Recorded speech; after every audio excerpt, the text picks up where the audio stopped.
नमस्कार दोस्तों, this is Sonu Ahlawat.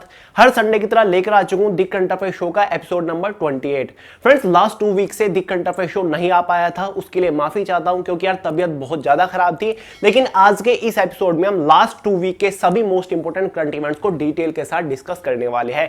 यकीन मानिए फ्रेंड्स, आपके आने वाले किसी भी कॉम्पिटिटिव एग्जाम में इससे बाहर एक भी करंट अफेयर नहीं जाएगा, इसलिए फोकस के साथ देखिए, आखिर तक देखिए और प्रॉपर नोट्स वगैरह बनाते हुए चलिएगा। आज का एपिसोड बड़ा इंटरेस्टिंग रहने वाला है। बड़े इंपोर्टेंट करंट इवेंट्स मैंने यहां पर सिलेक्ट करके रखे हैं, तो ध्यान से देखिएगा। फटाफट शुरू करते हैं। तो चलिए फ्रेंड्स, बात करते हैं आज के एपिसोड के first most important current event के बारे में। जस्टिस एनवी रमन्ना ने देश के 48वें चीफ जस्टिस ऑफ इंडिया के तौर पर शपथ ली। फ्रेंड्स, बहुत ज्यादा इंपॉर्टेंट करंट इवेंट है, एग्जाम में जरूर पूछा जाएगा। फ्रेंड्स, हाल ही में 24 अप्रैल 2021 को देश के नए चीफ जस्टिस ऑफ इंडिया के तौर पर एनवी रमन्ना ने शपथ ली और इसके बाद ये 48वें चीफ जस्टिस ऑफ इंडिया बन गए हैं।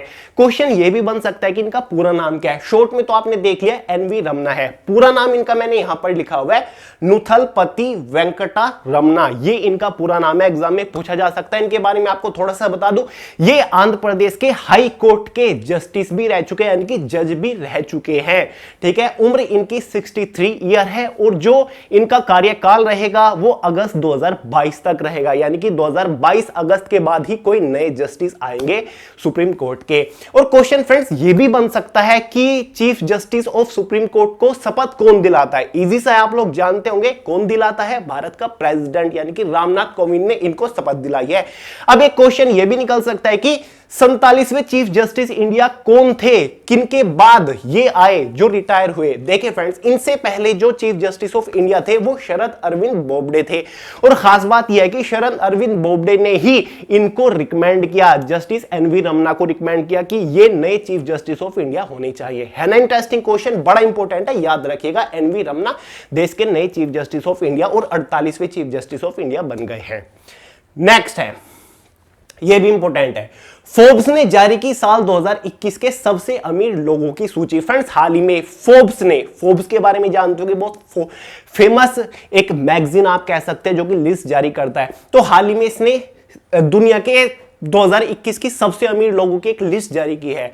तो यहां पर देखते हैं कौन कौन इस लिस्ट में कौन कितने नंबर पर है। तो फ्रेंड्स, दुनिया का जो सबसे अमीर आदमी है 2021 फोर्ब्स की लिस्ट के अकॉर्डिंग वो है जेफ बेजोस, जो कि अमेज़न के सीईओ एंड फाउंडर है। इनकी जो नेट वर्थ है वो 177 बिलियन डॉलर्स है। दूसरे नंबर पर जो दुनिया की सबसे अमीर आदमी है इलोन मस्क है, इनकी जो नेट वर्थ है वो 151 बिलियन डॉलर है। फ्रेंड्स, इंपॉर्टेंट फैक्ट यहां पर बन जाता है, जो दुनिया के 10वें सबसे अमीर आदमी है वो है इंडियन मुकेश अंबानी, जिनकी नेट वर्थ है 84.5 बिलियन डॉलर। और इसी के साथ साथ इंडिया के जो नंबर 1 अमीर आदमी है वो मुकेश अंबानी है, नंबर 2 पर अडानी है, आपको पता ही होगा। और एशिया के सबसे अमीर आदमी फिलहाल मुकेश अंबानी है फोर्ब्स की इस लिस्ट के अकॉर्डिंग। आई होप समझ गए होंगे, इंपॉर्टेंट है, याद रखिएगा। पहला दूसरा पूछ लिया जाता है और साथ ही इंडिया से पूछ लिया जाएगा कि कौन है मुकेश अंबानी है। फोर्ब्स ने लिस्ट जारी की है बिलियनर्स की 2021 के लिए। चीन ने किया रोबोट प्रोटोटाइप लॉन्च, नेट से हटाएगा अंतरिक्ष मलबा। बड़ा इंटरेस्टिंग है फ्रेंड्स, हाल ही में चीन ने एक रोबोट प्रोटोटाइप कुछ सिस्टम बनाया है जिसको अंतरिक्ष में भेजा है। एक तरीके की इसको सैटेलाइट भी कह सकते हैं। इसको चाइना ने नाम दिया है NEO-01। अब ये क्या करेगा, इसको अंतरिक्ष में भेजा गया है रॉकेट्स के थ्रू, उसी के साथ साथ बहुत सारी सैटेलाइट भी लॉन्च की गई थी। इसका काम ये है, अंतरिक्ष में जो मलबा हो जाता है, यानी कि जो दूसरे रॉकेट अंतरिक्ष में जाते हैं सैटेलाइट लेके, वो मलबा उनका फैल जाता है वहां पर, या फिर जो ऐसी सैटेलाइट्स होते हैं जिनका कार्य खत्म हो जाता है, यानी कि जिनकी एज खत्म हो जाती है, वैलिडिटी खत्म हो जाती है, तो अपने आप को नष्ट कर लेती है, तो बहुत ज्यादा अंतरिक्ष में कचरा हो जाते हैं। तो इन्होंने इस सिस्टम को, इस रोबोट प्रोटोटाइप को पृथ्वी के निचले कक्ष में भेजा है, निचले ऑर्बिट में भेजा है, कि जो वहां पर कचरा है, जो डिस्टरबेंस करता है, बाकी जो सैटेलाइट रॉकेट जाते हैं उनके आड़े आता है, उसको हटाएंगे। ये एक तरीके का नेट सिस्टम है, यानी कि ये देखिए इस तरीके का, इसमें एक बहुत बड़ा नेट लगा हुआ है जिससे कचरे को इकट्ठा किया जाएगा और हटाया जाएगा। अब ऐसा नहीं कि ऐसा केवल चाइना ने ही किया, ये कुछ चाइना ने डिफरेंट किया। इससे पहले रसिया ने भी ऐसे सिस्टम भेजे हुए अंतरिक्ष में, इससे पहले अमेरिका ने भी ऐसे सिस्टम भेजे हुए जो कि कचरे को हटाते हैं, मलबे को हटाते हैं, लेकिन उसमें मैग्नेटिक सिस्टम लगा हुआ, वो मैग्नेटिक सिस्टम से हटाते हैं। ये ऐसा पहली बार चाइना ने किया है। कि एक नेट प्रोटोटाइप रोबोट वहां पर भेजा है जो कि नेट के थ्रू इसको रिमूव करेगा। नाम है NEO-01। क्वेश्चन बन सकता है कि NEO-01 क्या है, कौन से देश ने लॉन्च किया है, याद रखिए।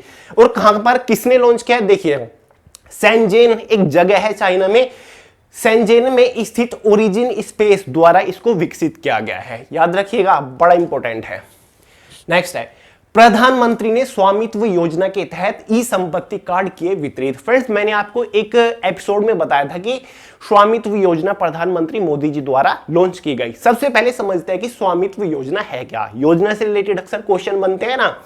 देखिए फ्रेंड्स, स्वामित्व योजना एक ऐसी योजना है जिससे जो लोग हैं, गांव के लोग हैं या फिर ऐसे लोग हैं जिनके पास खेत है, जमीन है या फिर उनकी आवास की जो जमीन है, घर वगैरह है, उनके जमीन पर उनका मालिकाना हक का प्रूफ देने के लिए ये स्वामित्व योजना बनाई गई। इसका मतलब यह है कि गांव में अब भी ऐसे बहुत सारे लोग हैं, उनके पास जमीन है लेकिन उनके पास ऐसा कोई प्रूफ नहीं है या फिर कोई ऐसी लिखित में नहीं है कि ये जमीन हमारी है, हम इसके मालिक हैं। ऐसे बहुत सारे लोग हैं, तो ये योजना बनाई गई। इसके थ्रू क्या होगा, ऐसे लोगों को जिनके पास जमीन या फिर घर वगैरह है या फिर कोई प्लॉट वगैरह है, उनको एक कार्ड बना के दिया जाएगा, ठीक है, जिससे उस जमीन के ऊपर उनका मालिकाना हक का वो प्रूफ होगा कि ये कार्ड है और ये हमारी जमीन है, ये इसका एक प्रूफ है। तो इसीलिए कार्ड वितरित किए जा रहे हैं और किए भी जा चुके हैं। अब क्या होगा, मैपिंग की जाएगी प्रॉपर जमीनों की। किस तरीके से, ये ड्रोन आप देख रहे हैं स्क्रीन के ऊपर, इससे यानी कि अगर किसी की लगभग 5 बीघा जमीन है तो उसके ऊपर ड्रोन से मैप किया जाएगा कि कहां से कहां तक जमीन है। उसके बाद पूरा डेटा इकट्ठा करके कार्ड बनाया जाएगा और जमीन के मालिक को दिया जाएगा कि हाँ, ये जमीन तुमसे रिलेट करती है। तो ये काफी अच्छी योजना है, स्वामित्व योजना। पंचायत राज के तहत इसको स्टार्ट किया गया। भारत वैश्विक ऊर्जा रूपांतरण सूचकांक में 87वें स्थान पर। India ranked 87 in global energy conversion. वैश्विक ऊर्जा रूपांतरण का मतलब है ग्लोबल एनर्जी कन्वर्जन। अभी क्या होता है ग्लोबल एनर्जी कन्वर्जन, नीचे साफ साफ लिखा हुआ है। ये एक इंडेक्स है, एक रिपोर्ट है जिसमें लगभग 115 देशों ने हिस्सा लिया था। 115 देशों के ऊपर इस रिपोर्ट को जारी किया गया है कि कौन से देश को कौन सा स्थान मिला है, कौन सी रैंक मिली है। ये है क्या, सूचकांक के तहत 115 देशों में 3 आयामों यानी कि 3 चीज को देखा जाता है बहुत सारे देशों में, जिसके बाद यह रिपोर्ट जारी की जाती है। एक, आर्थिक विकास, कि उस देश में आर्थिक विकास किस तरीके से हो रहा है, यानी कि इकोनॉमिकली डेवलपमेंट हो रही है या फिर नहीं। साथ ही वृद्धि, आर्थिक विकास में वृद्धि भी हो रही है या फिर नहीं। साथ ही सतत पर्यावरण, सतत का मतलब होता है सस्टेनेबल, यानी कि जो वहां का पर्यावरण है, एटमॉस्फेयर है, एनवायरमेंट है, वो सस्टेनेबल है या फिर बहुत ही ज्यादा खराब हो रखा है। साथ ही ऊर्जा सुरक्षा यानी कि जो एनर्जी सेफ्टी है वो वहां की कैसी है। इन 3 चीजों को देखा जाता है और रिपोर्ट जारी की जाती है। तो इस चीज में भारत को 87 यानी कि 87वीं रैंक मिली है वैश्विक ऊर्जा रूपांतरण में। तो पहले स्थान पर यहां पर स्वीडन आया है, इस बात का ध्यान रखिएगा। तो क्वेश्चन पूछ लिया जाता है कि पहले स्थान पर कौन है, स्वीडन है, और 87वां स्थान भारत को मिला है। 115 देशों ने इसमें हिस्सा लिया था, यानी कि 115 देशों पर यह रिपोर्ट जारी की गई थी। नेक्स्ट है, देखिए इंपॉर्टेंट डे से यहां पर 4-5 करंट इवेंट निकल के आए लास्ट 2 वीक में। 22 अप्रैल को विश्व पृथ्वी दिवस मनाया जाता है। फ्रेंड्स, हाल ही में 22 अप्रैल गई है, 10 दिन हो गए हैं। तो इसी दिन विश्व भर में विश्व पृथ्वी दिवस यानी कि वर्ल्ड अर्थ डे के रूप में मनाया गया। सबसे पहले समझ लेते हैं क्यों मनाया जाता है। ये फ्रेंड्स इसलिए मनाया जाता है, पर्यावरण को संरक्षित करने के लिए लोगों को जागरूक करना है कि पर्यावरण हमारे लिए कितना जरूरी है, इसका हमें संरक्षण करना चाहिए, इसको हमें बचाना चाहिए, इसको मतलब नष्ट नहीं करना चाहिए। इसलिए लोगों को जागरूक करने के लिए, अवेयरनेस फैलाने के लिए इस दिन को मनाया जाता है। ये दिन कब से मनाना शुरू हुआ है, देखिए अर्थ डे पहली बार 1970 में 22 अप्रैल को मनाया गया था। क्वेश्चन कभी कभी बन जाता है कि अर्थ डे कब से मनाना शुरू हुआ था। लगभग 22 अप्रैल से मनाना शुरू हुआ था और लगभग 187 देशों में यह दिन मनाया जाता है। इस बार जो इसका थीम था इंपॉर्टेंट है, रिस्टोर अवर अर्थ, रीस्टोर अवर अर्थ इसका थीम था, नोट कर लीजिएगा। नेक्स्ट है 25 अप्रैल को विश्व मलेरिया दिवस मनाया जाता है। मेरे याद है 2015 में मैंने सीजीएल का एग्जाम दिया था, तब ये क्वेश्चन आया था और मुझे उसका आंसर नहीं पता था। तो 25 अप्रैल को फ्रेंड्स हाल ही में वर्ल्ड मलेरिया दिवस मनाया गया। इस दिन का भी यही मकसद होता है, लोगों को जागरूक करना मलेरिया से बचने के लिए, ठीक है, इसकी सेफ्टी कैसे की जा सकती है ताकि मलेरिया ना हो, और अगर किसी को हो जाता है तो प्रॉपर डॉक्टर का परामर्श वगैरह लेना चाहिए। लोगों को जागरूक करना है मलेरिया से, क्योंकि यह भी भयंकर बीमारी है, हर हर साल इससे भी बहुत सारे लोग मरते हैं मलेरिया से। तो इस बार जो इसका थीम था reaching the zero malaria target, ये थीम था reaching the zero malaria target, याद कर लीजिएगा। 25 अप्रैल को विश्व भर में मनाया जाता है मलेरिया डे। नेक्स्ट है 29 अप्रैल 2021 को अंतरराष्ट्रीय नृत्य दिवस मनाया जाता है। ये क्वेश्चन एसएससी स्टेनोग्राफर वाले एग्जाम में मेरे सामने 2016 में आया था, ये भी मुझे नहीं पता था इसका भी आंसर, तो आप ये गलती मत करिएगा, नोट कर लीजिएगा। 29 अप्रैल को वर्ल्ड इंटरनेशनल डांस डे के रूप में मनाया जाता है। लोगों को जागरूक करना, डांस के फील्ड के बारे में बताना, डांस अच्छी चीज है, देश को आगे ले जाना डांस के फील्ड में, इसलिए यह दिवस मनाया जाता है। इसका मतलब था पर्पस ऑफ डांस, थीम था इस बार इसका, यानी कि 29 अप्रैल को पर्पस ऑफ डांस। नेक्स्ट है, ये इंपोर्टेंट है, ऐसे क्वेश्चन अक्सर पूछे जाते हैं। माउंट अन्नपूर्णा पर चढ़ाई करने वाली पहली भारतीय महिला बनी Priyanka Mohite. Mount Annapurna, Himalaya, mount Everest, Kanchenjunga, इन सभी चोटियों का नाम आपने सुना है, लेकिन माउंट अन्नपूर्णा का नाम शायद काफी सारे लोग पहली बार सुन रहे हो। फ्रेंड्स, नेपाल में हिमालय है, चोटी पता है, उसी का ही एक पार्ट है, उसी का ही एक हिस्सा है माउंट अन्नपूर्णा। इसकी ऊंचाई 8000 किलोमीटर से शायद ज्यादा ही है, 8000 फीट से मीटर से ज्यादा है, मीटर इसकी ऊंचाई।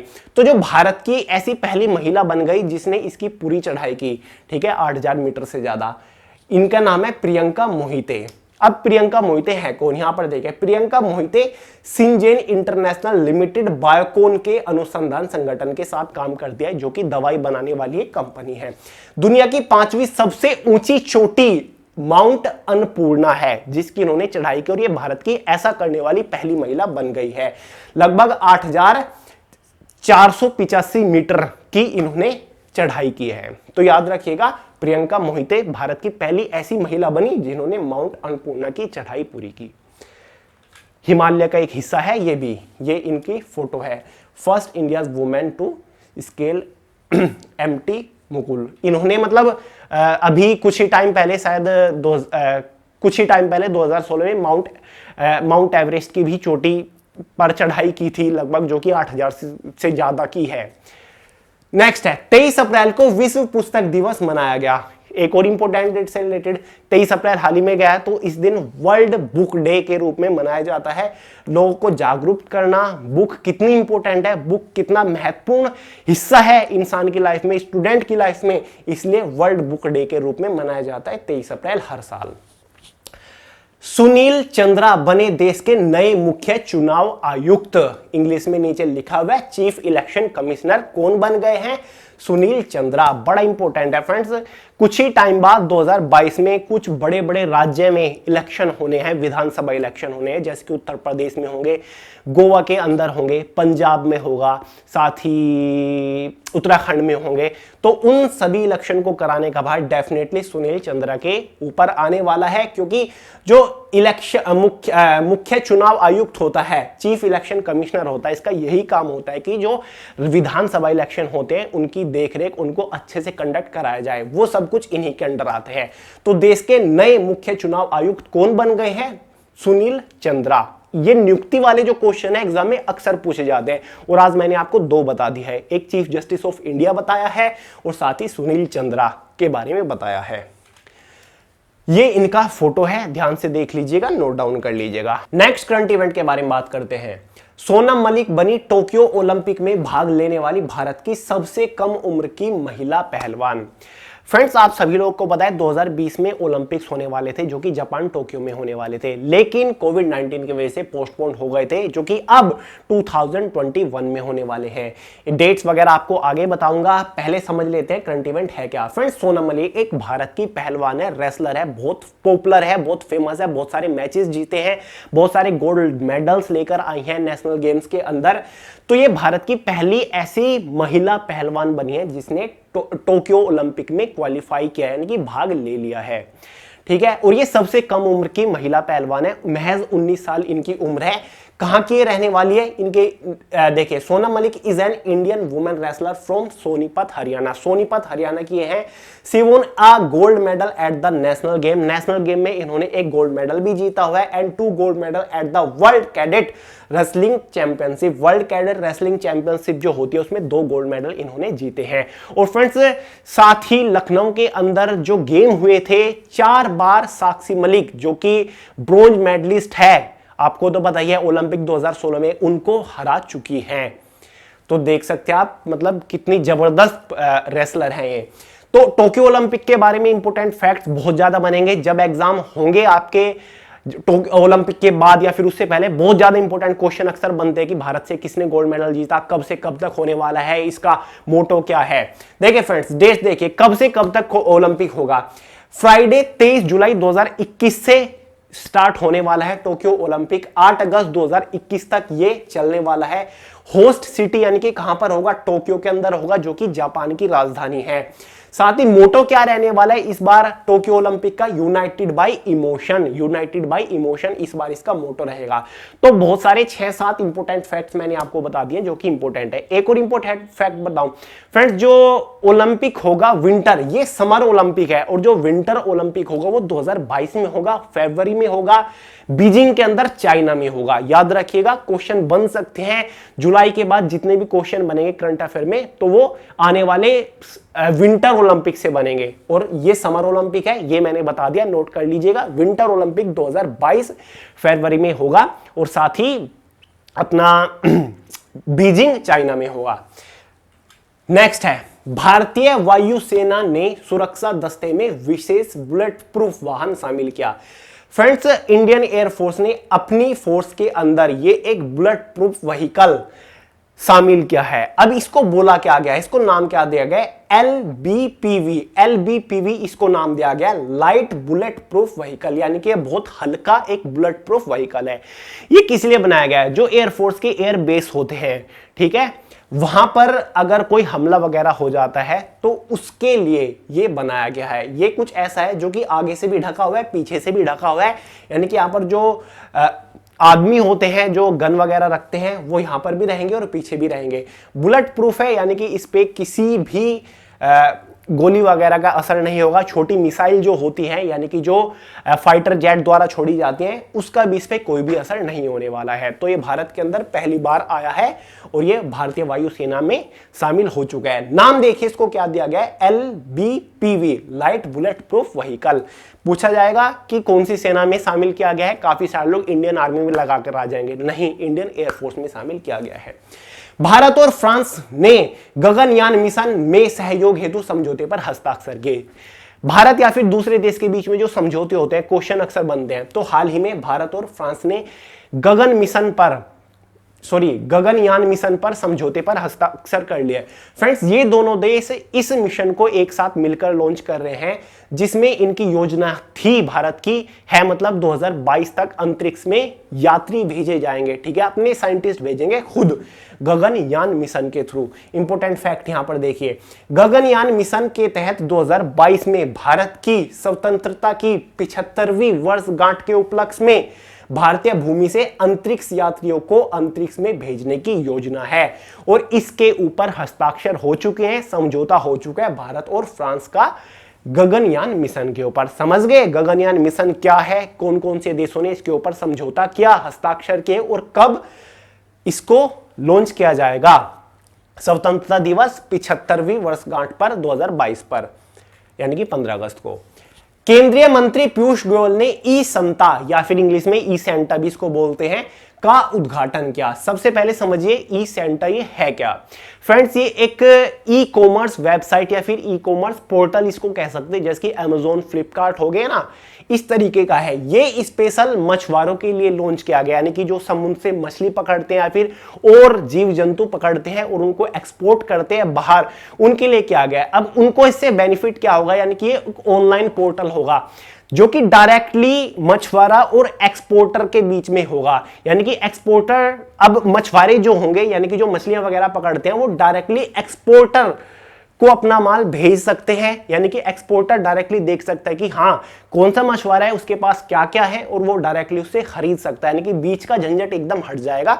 वो डायरेक्टली एक्सपोर्टर देख सकता है कि हाँ कौन से मछुआरे के पास कौन कौन से प्रोडक्ट यानी कि कौन कौन से जीव जंतु अवेलेबल है। जैसे कि आप अमेजोन पे देख सकते हो, कोई प्रोडक्ट आपको परचेज करना है तो बहुत सारे सेलर आपको दिख जाएंगे कि कौन से सेलर ने क्या रेट यहाँ पर लगा रखा है और कौन कौन सा प्रोडक्ट अवेलेबल है। तो इसी टाइप का ये ई संता लॉन्च किया गया है। किसके थ्रू किया गया है?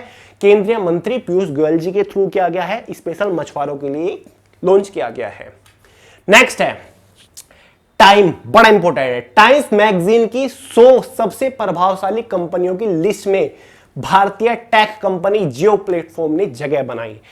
बहुत बड़ी बात है फ्रेंड्स, हाल ही में टाइम्स मैगजीन ने 100 सबसे प्रभावशाली कंपनी यानी कि सबसे इन्फ्लुएंस कंपनी जिन्होंने दुनिया के अंदर तहलका मचाया है 2020 में, उसकी एक लिस्ट जारी की है, जिसमें से भारत की 2 कंपनियां इसमें शामिल हो गई है। एक डिजिटल टेक कंपनी भारत की है जो कि जियो प्लेटफॉर्म है, इसने जगह बनाई है, यानी कि इस लिस्ट में है। दुनिया की 100 सबसे तगड़ी कंपनी में से एक जियो कंपनी बन गई है। और दूसरी एक एजुकेशन फील्ड की कंपनी है भारत की जो कि है बायजूस।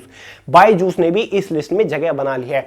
तो गारंटेडली क्वेश्चन बनेगा कि टाइम्स मैगजीन की जो 100 सबसे प्रभावशाली कंपनी की लिस्ट है उसमें भारत की कौन कौन सी कंपनी ने जगह बनाई। एक तो हमारा है जियो प्लेटफॉर्म और साथ ही एक है बायजूस जो कि एक एजुकेशन फील्ड की कंपनी है। नेक्स्ट है भारत ने पाइथन 5 एयर टू एयर, नाम नोट कर लीजिए, पाइथन 5 एयर टू एयर मिसाइलों का किया पहला सफल परीक्षण। फ्रेंड्स भारत के द्वारा मिसाइल बनाई गई है, DRDO defence research and development organisation जो कि भारत के लिए हथियार वगैरह साथ ही मिसाइल वगैरह बनाती है। तो इसी ने ही Python 5 air to air missile का निर्माण किया है।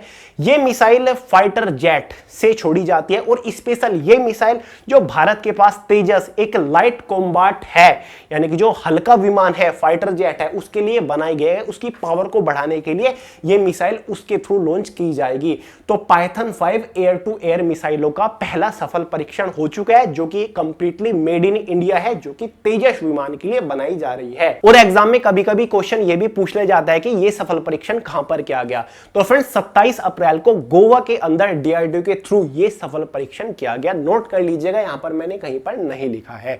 गोवा के अंदर 27 अप्रैल डीआरडीओ के थ्रू ये सफल परीक्षण किया गया।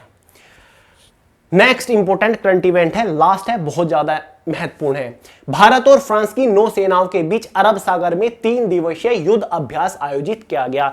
अभी अभी सीएचएसएल की कुछ शिफ्ट का जो एग्जाम हुआ था आपने देखा होगा, हर एक शिफ्ट में युद्ध अभ्यास से रिलेटेड क्वेश्चन बन रहे हैं, यानी कि जो एक्सरसाइजेज होती हैं दो सेनाओं के बीच में, दो देशों की सेनाओं के बीच में, उनसे रिलेटेड एग्जाम में क्वेश्चन अक्सर पूछ जाते हैं। और बहुत सारे करंट इवेंट्स में मैं आपको बता चुका हूं, यानी कि एपिसोड्स में बता चुका हूं कि युद्ध अभ्यास होते क्या है। ये एक्सरसाइज आर्म एक्सरसाइज क्या होती है, दो देशों की सेना मिलकर अभ्यास करती है, प्रैक्टिस करती है, एक्सरसाइज करती है, ठीक है, अपना अपना एक्सपीरियंस शेयर करती है, इसलिए इसको बोला जाता है युद्ध अभ्यास। तो हाल ही में भारत और फ्रांस की नौसेना यानी कि इनकी जो नेवी है दोनों सेनाओं की, उन्होंने अरब सागर के अंदर एक 3 दिवसीय 3 दिन का युद्ध अभ्यास किया है।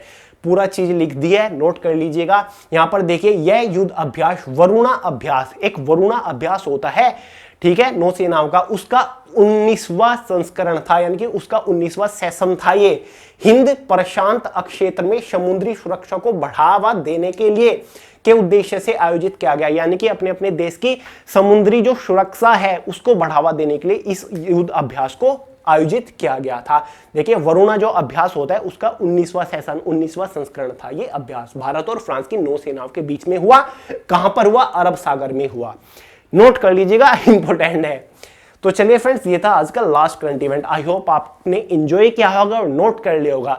इसके जो पीडीएफ फाइल है मैं आपको टेलीग्राम ग्रुप के अंदर प्रोवाइड करा दूंगा। वे टू सक्सेस सर्च करिएगा, टेलीग्राम के ऊपर आपको ग्रुप मिल जाएगा लगभग 40,000 के आसपास। वहां पर सब्सक्राइबर्स हैं, यानी कि ज्वाइन किया हुआ है लोगों ने, तो आप वहां से डाउनलोड करके अच्छे से प्रैक्टिस कर सकते हैं एपिसोड को देखने के बाद भी, ठीक है फ्रेंड्स। वैसे लिंक भी डिस्क्रिप्शन बॉक्स में प्रोवाइड करा दूंगा। अब आप नीचे कमेंट बॉक्स में कमेंट करके बताइएगा कि कौन सा करंट इवेंट आपको ज्यादा इंपॉर्टेंट लगा, कौन कौन से इंपॉर्टेंट लगे कि हाँ भैया मैं जो प्रिपरेशन कर रहा हूं इतने साल से, तो मुझे लगता है कि ये वाले बड़े इंपॉर्टेंट है। कमेंट करके बताइएगा, इससे बहुत ज्यादा बेनिफिट आपको मिलेगा। वीडियो पसंद है तो लाइक करिएगा, शेयर करिएगा, चैनल को सब्सक्राइब करना मत भूलिएगा। और हाँ, जो आप सभी लोगों ने इतनी विशेष दी यार कि फैमिली के लिए, मेरे लिए, उसके लिए थैंक यू वेरी मच। धीरे धीरे रिकवर हो रही है, सब जल्दी ही सब कुछ अच्छा हो जाएगा और रेगुलर बेसिस पर आपको वीडियो मिलते रहेंगे। तांडव के ऊपर भी काम चल रहा है, जल्दी आ रहे हैं और बड़े बड़े सरप्राइजेस भी आपके लिए जल्दी ही डिस्क्लोज कर दिए जाएंगे। तो चलिए फ्रेंड्स, इस वीडियो में इतना ही था, मिलते हैं अगली वीडियो में बहुत जल्द। तब तक के लिए जय हिंद।